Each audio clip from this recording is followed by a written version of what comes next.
आज आपण अगदी साधा, सोपा आणि झटपट तयार होणारा चायनीज पदार्थ बनवूया. त्यासाठी मी इथं शिमला मिरची, कांदा, आलं, लसूण आणि 3 मीडियम साईजचे बटाटे घेतलेत. बटाट्याची आपण सुरुवातीला साल काढून घेऊया. तिन्ही बटाट्यांची साल व्यवस्थित अशी काढून घेतल्यानंतर हे बटाटे आपल्याला कट करून घ्यायचे आहेत. एका बटाट्याचे 4 स्लाईस करायचे आहेत. जास्त पातळ स्लाईस न करता अशा पद्धतीने मीडियम साईजच्या स्लाईस करून याचे फिंगर चिप्स कट करून घ्यायचे आहेत. पूर्ण फिंगर चिप्स कट करून पाण्यामध्ये टाकून घ्यायचे आहेत. सुरीने कट करण्याची सवय नसल्यामुळे मी सगळ्या फिंगर चिप्स वेळतीवरतीच कट करून घेणार आहे. किंवा मग तुम्ही एका फिंगर चिप्समध्ये 2 कट देऊन अशा पद्धतीने मीडियम साईजचे फिंगर चिप्स कट केले तरी देखील चालेल. कांदा उभा लांब चिरून घेतला, शिमला मिरची, आलं लसूण शक्यतो चिरूनच घ्या बारीक. त्यानंतर कट करून घेतलेले बटाटे पाण्यामध्ये ठेवायचे आहेत. पाण्यामध्ये ठेवल्यानंतर हे पाणी तुम्हाला काळं दिसत असेल.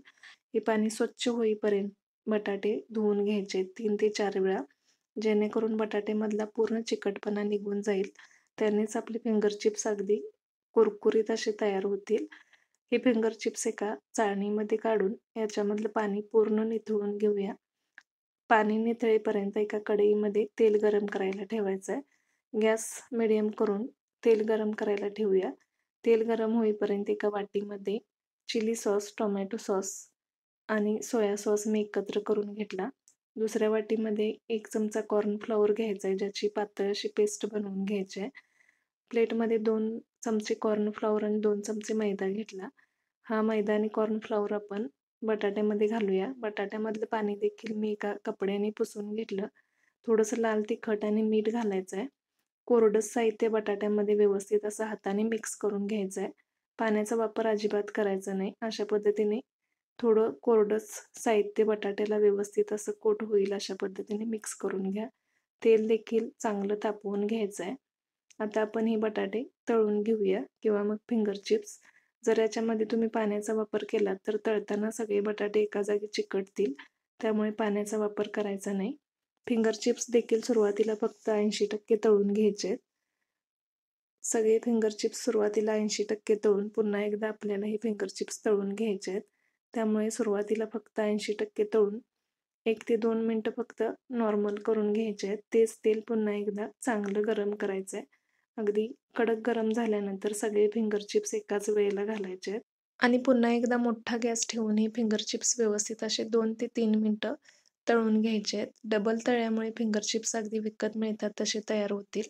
2 ते 3 मिनिटानंतर सगळे फिंगर चिप्स काढून घ्यायचे आहेत. फिंगर चिप्स काढल्यानंतर जास्त वेळ न ठेवता लगेचच आपल्याला सॉस बनवायला घ्यायचा आहे. त्याच कढईमध्ये थोडंसं तेल टाकून मी त्याच्यामध्ये चिरून घेतलेलं आलं लसूण घातलं. आलं लसूण थोडंसं परतून घ्यायचं आहे आणि याच्यामध्ये शिमला मिरची घालायची आहे. शिमला मिरची देखील जास्त परतायची नाही. शिमला मिरची आणि कांदा फक्त 1 मिनिटासाठी मोठ्या गॅसवरती व्यवस्थित असं परतून घ्यायचं आहे.